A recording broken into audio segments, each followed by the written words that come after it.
Do you think a seller only cares about the price when you make an offer? It's simply not true. Here's 3 things you can do to make your offers stand out as a buyer. So we have a listing right now. It's really popular. We're excited for our sellers, and agents are calling me asking, what can I do to make my offer stronger for my clients? So tip number 1 is to offer to pay the seller closing costs. So on a typical transaction, there's title fees, escrow fees, transfer tax, home warranties, and instead of asking the seller to pay for those fees, put them on the buyer side, and that will net the seller more money. Number 2, the timing. So it really depends on what the seller's looking for. Do they want a short close of escrow? Do they want a long close of escrow?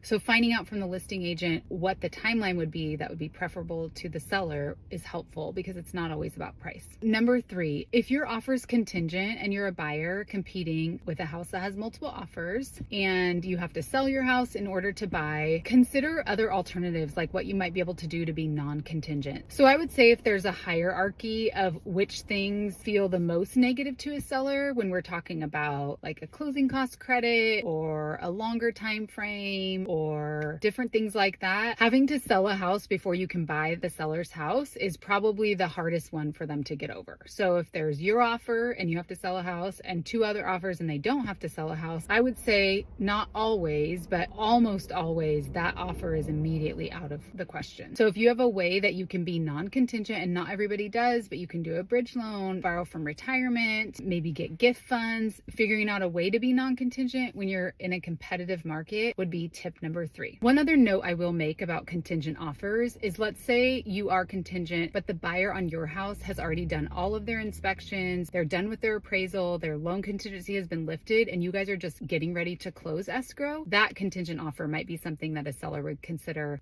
at a higher level. So keep in mind, it's not always about price, it's price and terms and what will work for that seller.